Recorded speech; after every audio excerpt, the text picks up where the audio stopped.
Welcome, Left Reckoning patrons. I'm Matt Leck. With me, as ever, David Griscom. Hello, David. How are you doing, brother? I'm doing good, very well, because today, for patrons, we're getting a little bit literary on the occasion of the passing of Fredric Jameson, one of the great Marxist literary theorists. Today, we have two guests that have expertise on the subject, Anna Kornbluh and Russ Sbriglia. Russ is a longtime friend of the show. Good to have you back, Russ. And I'll let you introduce yourself in a second. But first, Anna, if you would like to introduce yourself for our listeners. Sure. Thanks so much for having me. My name is Anna Kornbluh. I'm a professor of English at the University of Illinois at Chicago, where I'm also a member of the United Faculty Bargaining Team. And I research lots of things, teach lots of things in popular culture over a long history of capitalist modernity. And Russ? Yeah, hi, everybody. I'm Russ Sbriglia, and I'm Associate Professor of English and Director of the Graduate Program in English at Seton University in New Jersey. And I just taught, in my capacity as Director of Grad Studies, I just taught a couple of Jameson texts. It was already not, I didn't change plans to do it in honor of him, although maybe I would have regardless, but was on the syllabus. And so we did some Jameson this Tuesday evening with the grad students. So. Very nice. Well, we'll get into what was on your syllabus, because I'm still at 35 interested in that sort of thing. But Anna, who was Fredric Jameson? Fredric Jameson was the greatest American cultural critic of the last, 70 years. He died on Sunday at the age of 90 and had been writing voluminously since his early 20s. He was a professor at Yale and at the University of California, San Diego, and at Duke for the last 30 years. He wrote like 30 books and also many, many major essays, ranging just like astonishingly over various European and world literature traditions, as well as cinema and art and architecture. And he was, I think, one thing that's totally remarkable about him is that over this whole really long and prolific career, he was very faithfully academic Marxist, including like he emerged as an academic Marxist at Yale in the 1950s when it was basically illegal to have anything to do with that kind of subject matter, and did not sort of desist from his political and intellectual commitments across many low points of, as it were, left institutional power. Yeah, I wanted to sort of add that Jameson is somebody who I think for our audience, there's going to be a kind of stark divide between people who know his work very, very well and people who might not know him at all. So maybe, to help people understand who he is, Russ, if you could sort of tell folks about, what his major contributions were to theory, why he is such a beloved figure for many, many people, on the Marxist side of things. I mean, there are many, like Anna was saying, he was so prolific and his work was so wide ranging that any sort of, bullet pointed or sort of, top three list is going to invariably leave some things out. But I think he's probably, aside from his general orientation as a Marxist, and he was also, I would add, and this dimension of his work is underappreciated.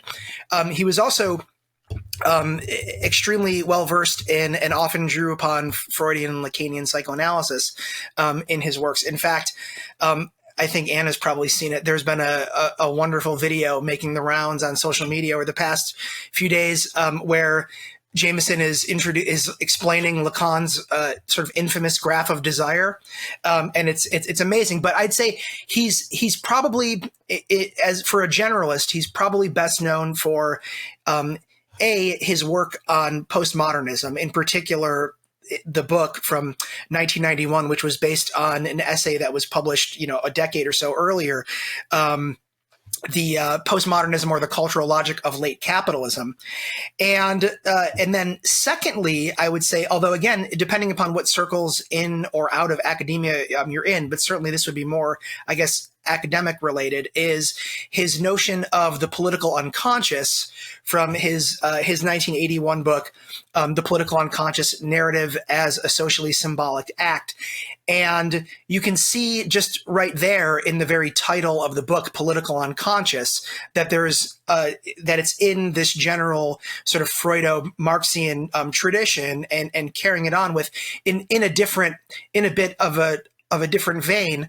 And then it'd be difficult to say that to figure out what the third one was, but I would probably say in recent years, although it's there in Political Unconscious and before, which is over 40 years old now, but a theorist of utopia and utopianism. And that is present in the Political Unconscious, but more recently, Slavoj Žižek edited a collection of essays, a book based upon Jameson's notion of using the U.S. military as a structure and a form of achieving a more like socialist a utopia. And so I think those are the three. Anybody outside of academia, if they've heard of Jameson, are most likely to know those. And then those who have heard of him in academia or work on him, those are still probably the top three. But as Anna was saying, a theorist of ideology, of language. He had a book on the prison house of language, on structuralism and Russian formalism. So just an extremely wide ranging and just amazing, amazing brain, amazing thinker. Just really, really quick, Anna, if you don't mind, we don't need to spend too much time on it, but just for folks who might not be familiar at all with like what literary criticism is in the first place, and like what makes somebody a Marxist literary critic. I want to get into a lot of the other deeper stuff first, but if we could just give people a general understanding of that, that'd be really helpful. Right. So literary criticism in its professional guise is about making knowledge by thinking with literary texts, right? So doing research on culture and on big ideas and on historical context, but that are accessed through creative writing instead of through like anthropological interviews or something like that, right? Or necessarily archival materials. And Marxist literary criticism was not invented by Jameson. Marx himself was really invested in interpreting aesthetic works and literary works, and even wrote like a crazy novel and stuff like that, right? And there were a lot of turn of the century or early 20th century intellectuals who were really committed to trying to articulate the relationships between creative texts and the determining social and economic relations of 20th century capitalism. People like George Lukács, who was a huge influence for Jameson.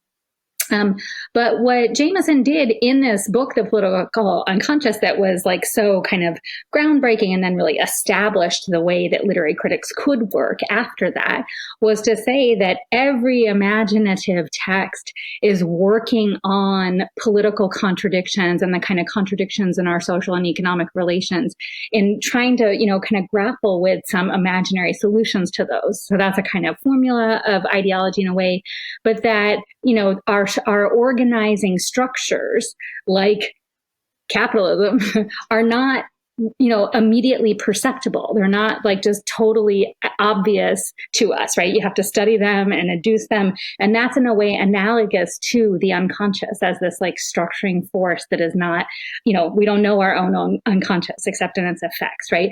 And so for him to articulate that no matter how much you might want to think that a literary work is an isolated genius product, right? Or that it has nothing to do with anything so degraded as the economy, that Jameson insisted in that book that there is always a macro social and economic context for work.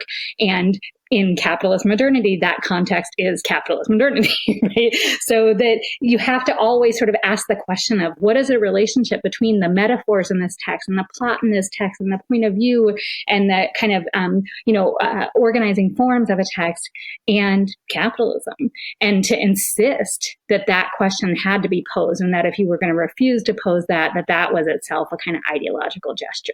So that's why it's so definitive for Marxist literary criticism. And he's like, he calls it the untranscendable horizon, right? You have to ask this question: what in political life and what in social contradiction is this creative text trying to work through?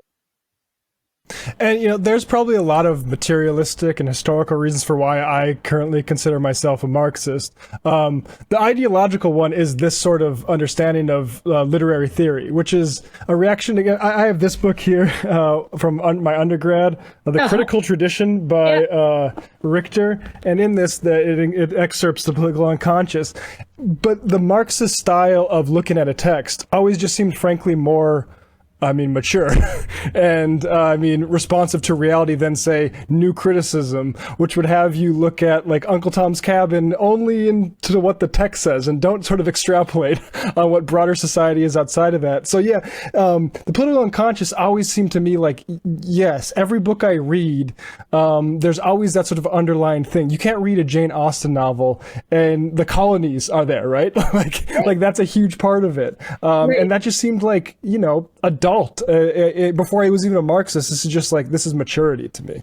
To point that out. But then the question is, that stuff is there. Okay. And so that is a sophisticated way to read, that we're not just exactly reading for pleasure. We're also reading for how these social ties are showing up. Right.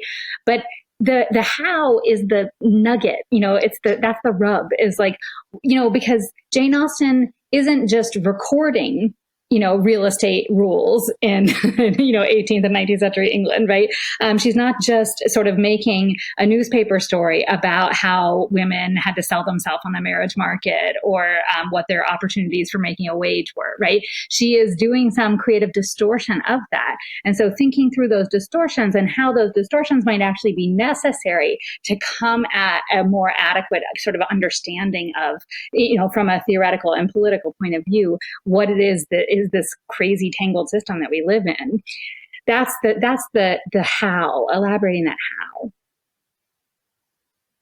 Yeah, can I add something here really quickly, because Matt, you mentioning Uncle Tom's Cabin, like this is why the new critics had next to nothing to say about Uncle Tom's Cabin, because what can you say about a novel whose sole purpose? I mean, Stowe said, I didn't write the novel, God wrote it through me, basically, right? So, but I think as Anna was talking, it brought to mind some important distinctions to make between, I think, Jameson's work and that of other sort of literary theory or criticism.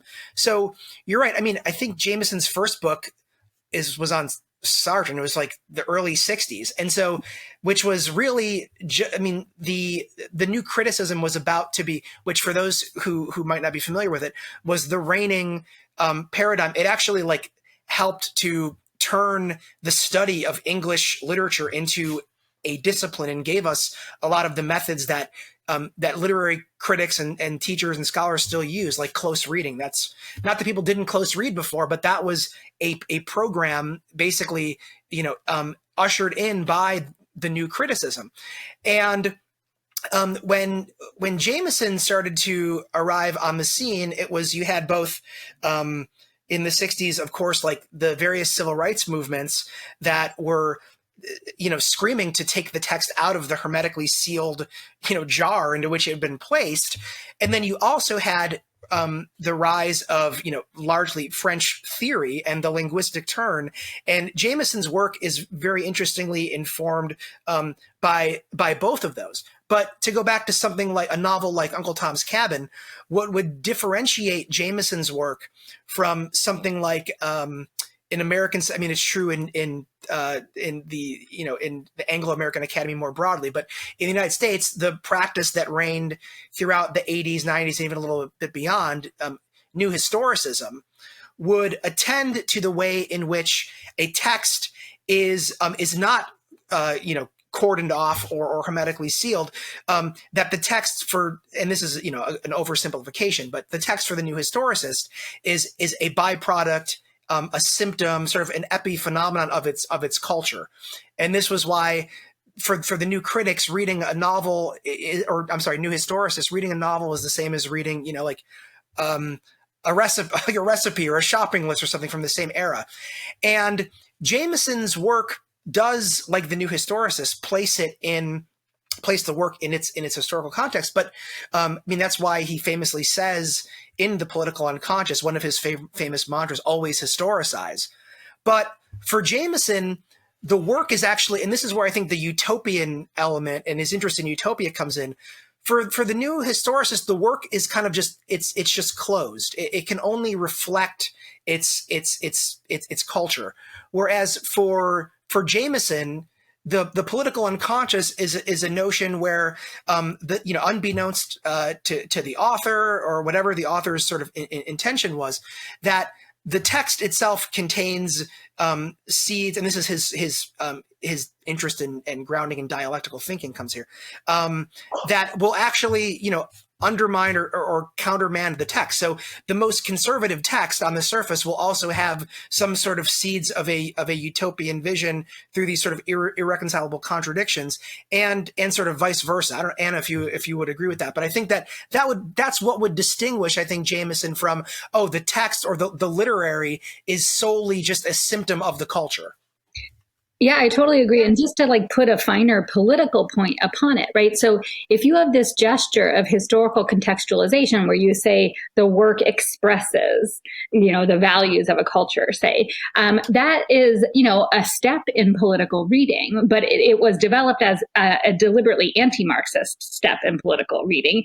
And it has the effect a lot of the time of thinking about a hermetically sealed world. So it's not that the text is sealed off from the world, but it's that the world is itself kind of uniformly homogeneously bad, and that the literary text and the creative work is a kind of engine of that badness, right? And sort of securing the relations in place that are there. Whereas the Marxist tradition is about thinking about history as the history of struggle, thinking about history as a history of people trying to actually get free, right? Trying to live better lives, trying to, as Jameson says, wrest a realm of freedom from a realm of necessity, right? And that includes the practice of artists who arguably in many ways are freer than a lot of other people because they're not 100% working for the regime of use and profit in the same way, right? And so that we have to read that struggle as energy that is in creative text, that they are practicing various kinds of freedom, that they are practicing taking distance from or departing from the world that we have and opening up some portals to better and different worlds, and that is political tactic, and that's political equipment, that the imagination is a political tool, and that kind of openness or those estrangements and dislocations that creative works operate are kind of reminder to us that things don't have to be this way, that it's not that the world is sealed, right? That it's a little bit contingent, and that we can change things, and that people do have power. And I think that it really is a big political difference between a Marxist view and a historicist view, and is really about a dialectical conception of history. And then you think about artworks as themselves not just determined by their context, but also breaking away from. Yeah, I think sort of pushing back on overly deterministic view of art or the text is actually a very important part of Jameson's work, because I think sometimes people trying their best, they put on their Marx hat and they become overly dogmatic and deterministic about how the economic structure sort of influences every single thing. Then you obviously create a problem. Then how can you break out of it if that's the case? But I wanted to talk a little bit and hear y'all's thoughts on Jameson's work relating to postmodernism, because I think that's an interesting bit. And I mean, I feel like whoever feels most inclined to tackle the question of sort of introducing what his perception of postmodernism and how he sort of placed it in relation to capitalism. Yeah. So Yeah, I think Anna, you should do this one. Yeah. I mean, it's so, if there's something so huge about the political unconscious, which is like, okay, all of literary criticism must be Marxist to be rigorous, and to be true, right? That's the untranscendable horizon, or the kind of unsurpassable procedure, right? That there's something even bigger in a lot of ways about postmodernism, because it is trying to say, in the midst of the present in the 1980s, that something seems, something feels like perceptually to a person who goes to buildings and who watches movies and who listens to music and goes shopping, that something feels different than the way that the great modernists sort of organize their understanding of art and culture, that there has been a cultural shift. And it's when I say it's like even bigger, it's because it's at this level of trying to articulate what comes after modernism as a cultural dominant. There is such a thing as a kind of homogenous dominance in culture, even though there are residual things left over and there are emergent things. That's a framework from Raymond Williams. But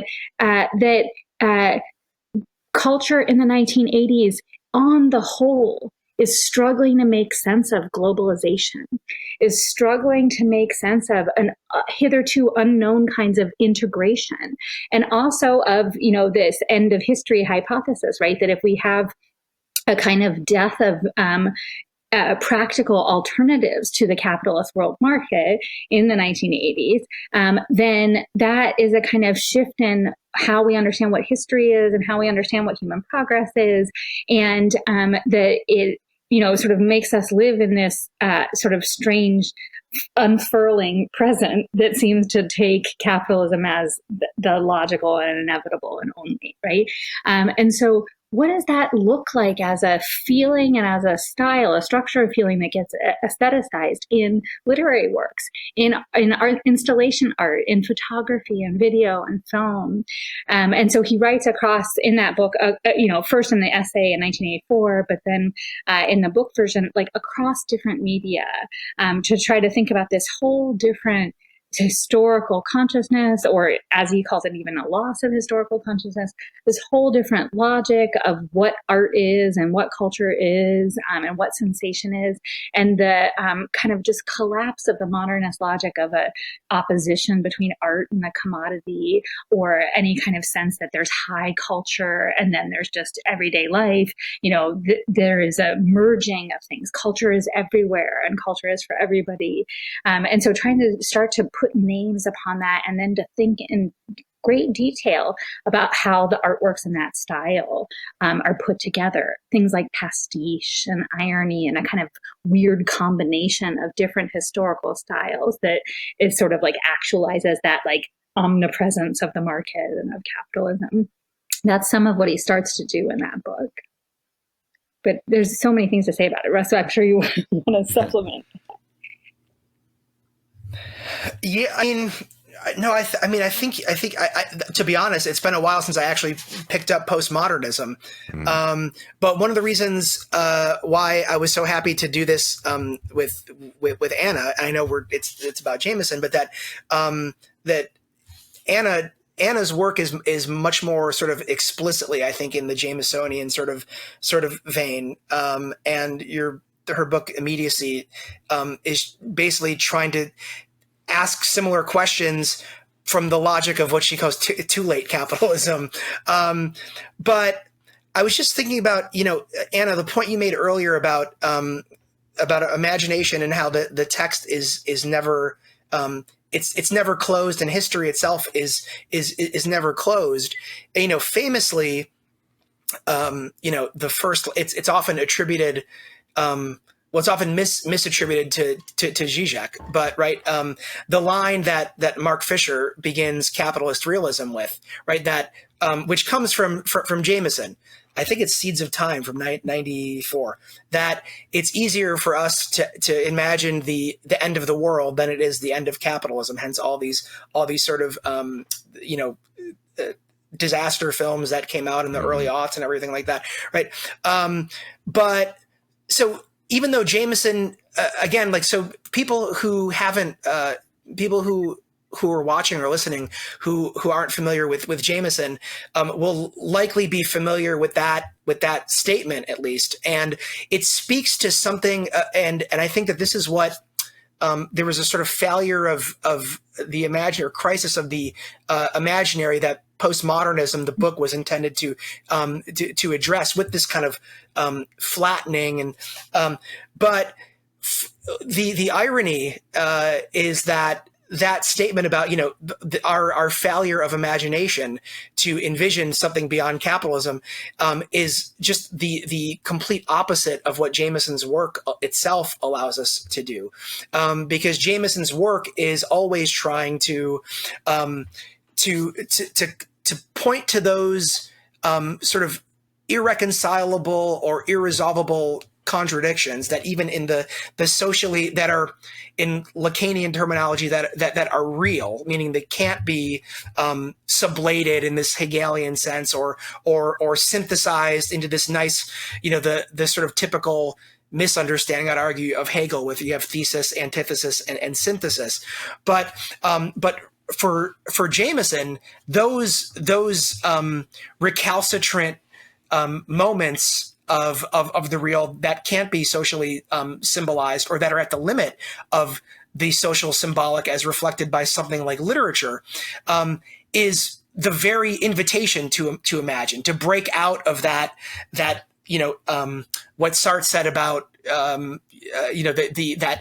we're at, it's an impassable horizon, right? That we can't think beyond capitalism.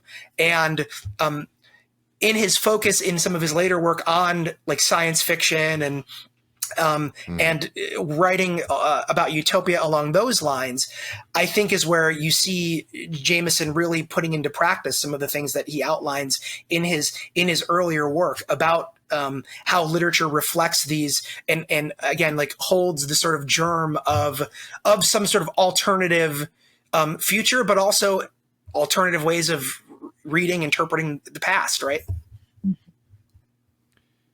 Well, let's get into this, Utopia a little bit. I know he had a really great piece that was printed in Jacobin just last year on the need for utopias, and maybe to sort of get us started there. When we talk about utopia, what do we mean? I mean, this is a literary, conception at first. It's something that is used as an insult, by the way, by many Marxists, right? People are utopian. I mean, I will say that I've thrown that around a couple of times. But what do we mean by, what's the famous Oscar Wilde quote on utopia, right? It's like, you need the utopia on them. I'm forgetting it. But anyway, like, what do we mean here by utopia? In Jameson's conception.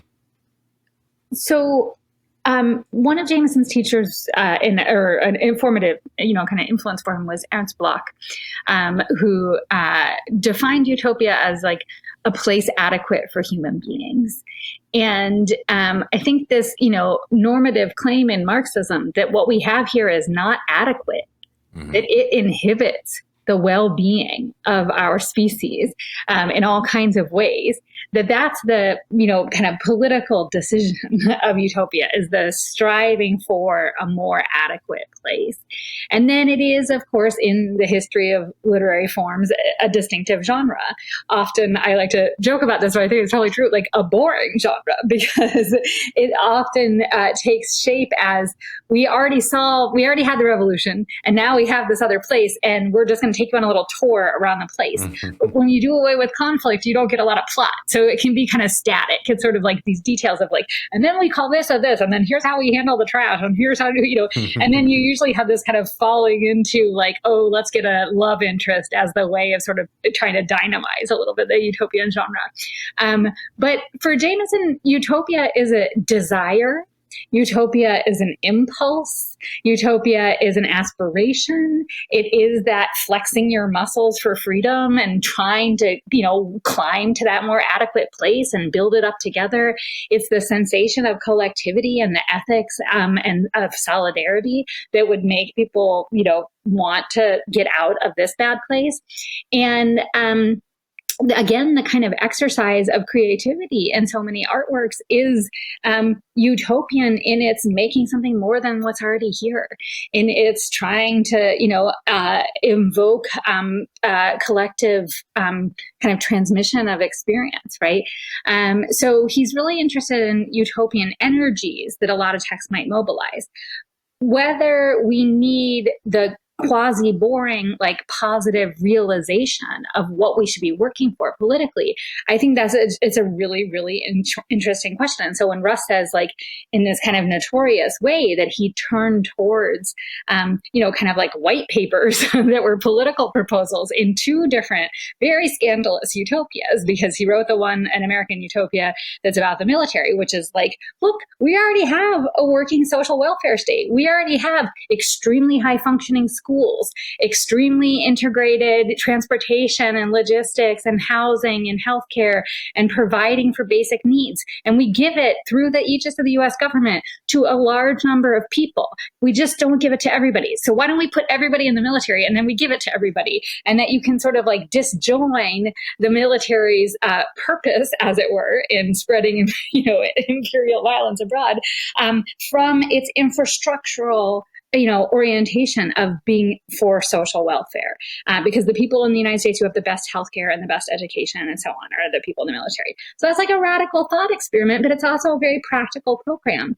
And the idea that instead of saying, oh, we can't make demands, or oh, it's oppressive if we're organized, or if we bargain, or if we have political structures like unions or parties, or even believe in a function of the intellectual, to say we need programs, we need positively articulated visions that we work toward. We need kind of slogans that help people connect to our visions and stuff.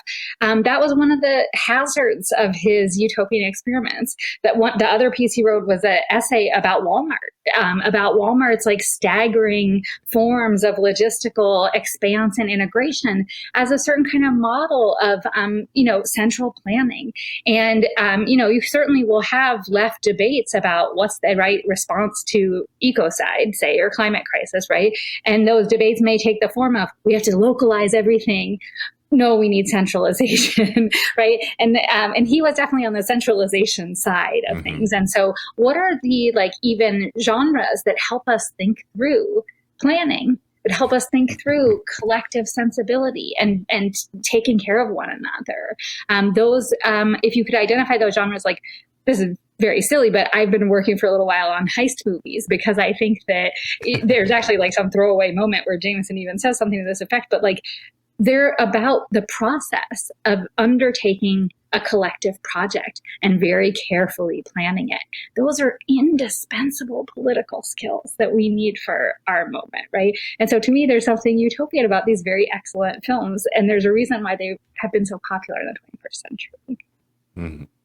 That's funny, because there's one example I can think of utopian literature that doesn't have any of that planning. It's that Edward Bellamy's Looking Backward. Right. And I remember reading that, and it's kind of like watching a luxury real estate show, because it was written 100 years ago, maybe at the turn of the century. And it's all about, this is after we sort all this politics business out, Right. No info on that. We're going to have sort of shades that follow you on the sidewalk when it's raining. They're going to have all music playing through tubes. It's going to be great. And it's people. I actually enjoyed even reading it, but it is, again, like I said, it's like you're watching a luxury real estate show and not like a political call to action.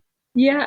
But I don't know if you guys ever watched this video that AOC made for her re-election campaign in 2022.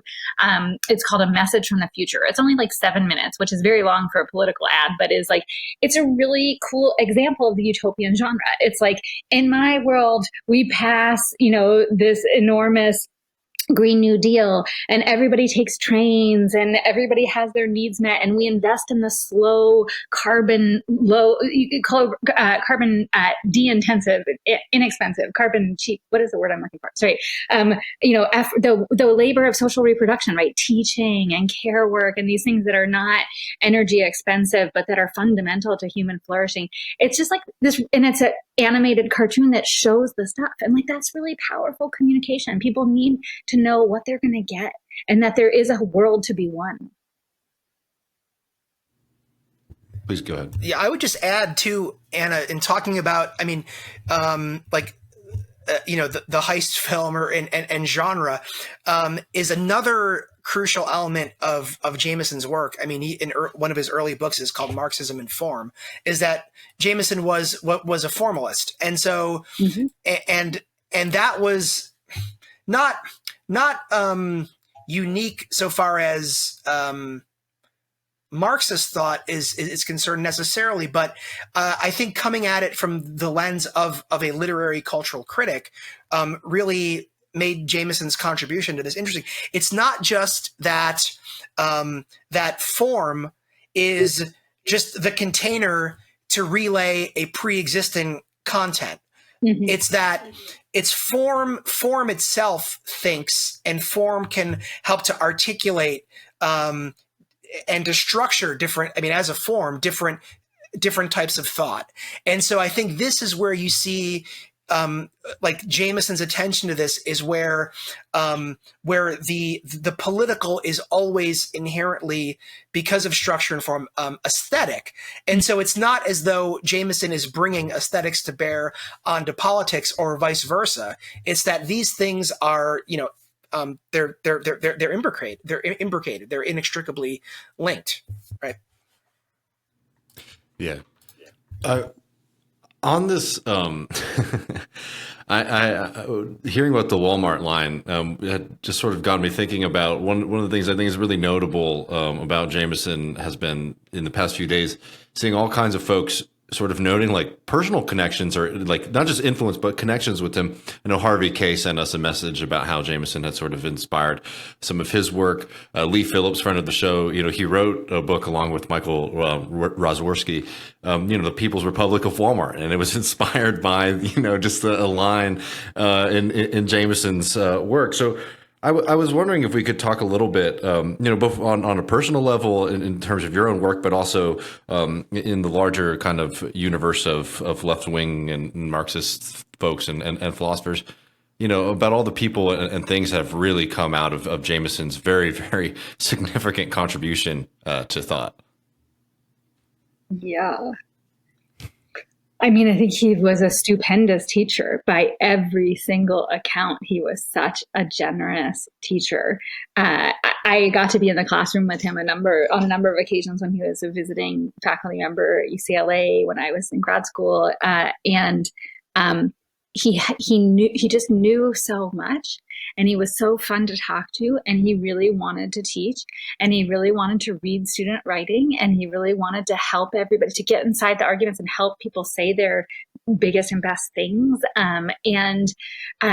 So that's kind of the testimonials over and over, like people who were his undergrads, people who were his grad students, people who just like wrote to him because he was an inspiration and maybe sent him like an article they had written, and he responded so generously and in depth. And so that kind of giving practice of being a vibrant pedagogue, I think accounts for incredible influence.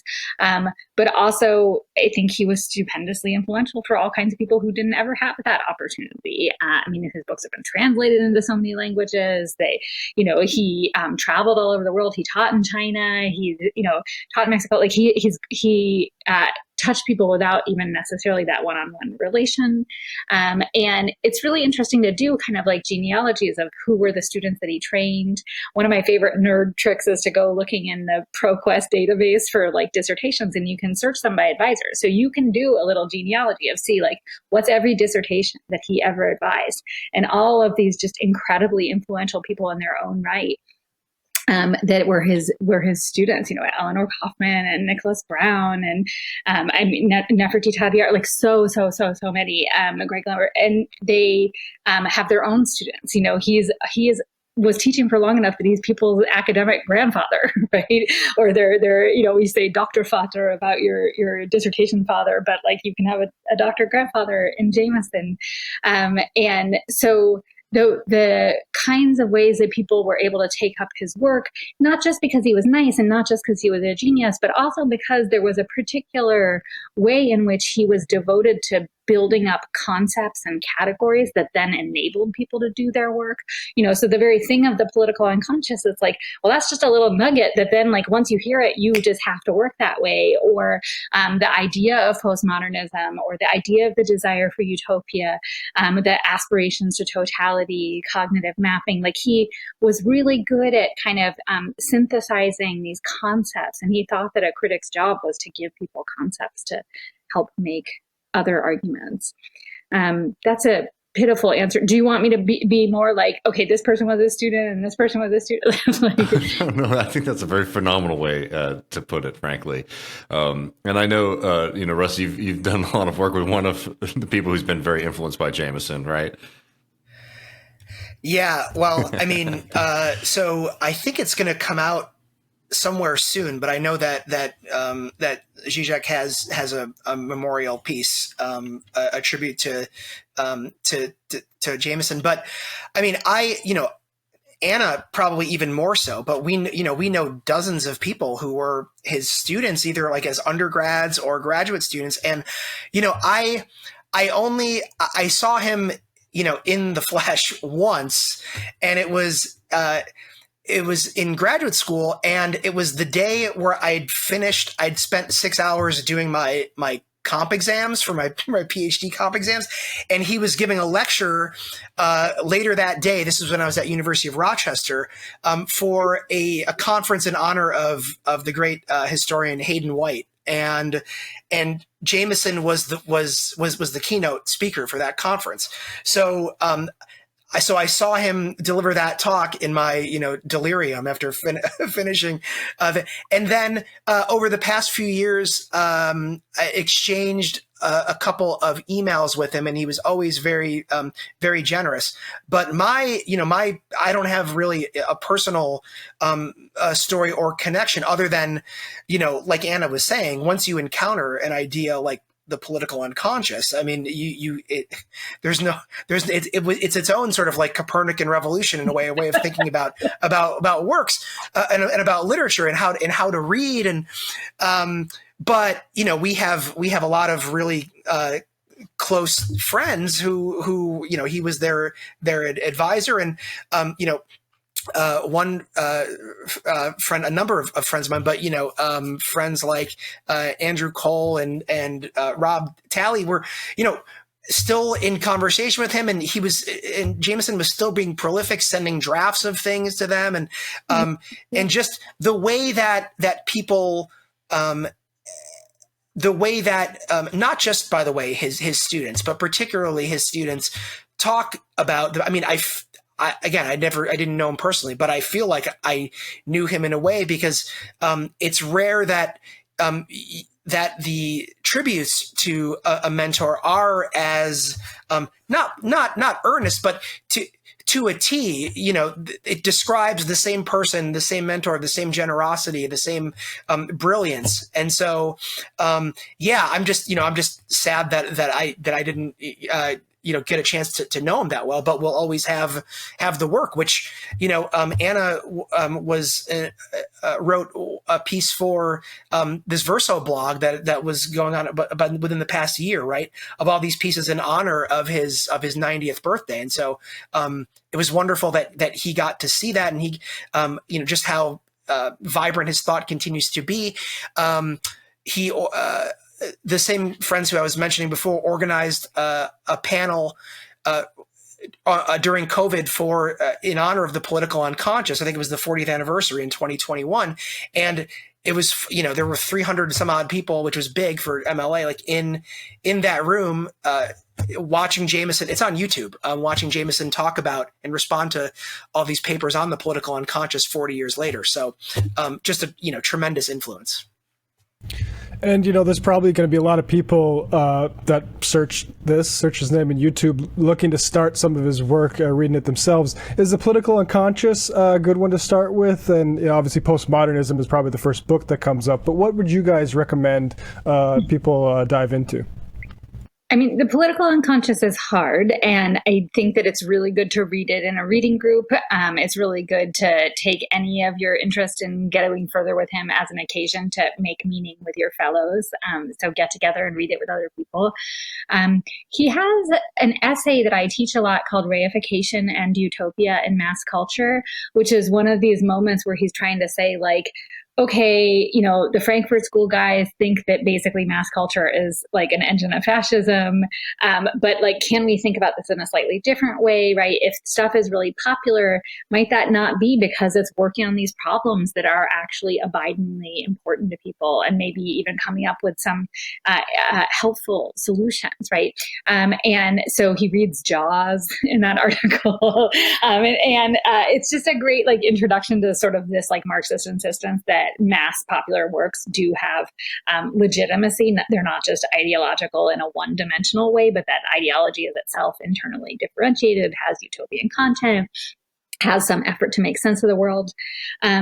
The first half of a short book called The Geopolitical Aesthetic, I also think is wonderful for people to read as a beginning point for him, because it's about conspiracy films in the 70s, and about, he says there that conspiracy is sort of like a degraded attempt to understand social totality, a kind of poor man's cognitive mapping.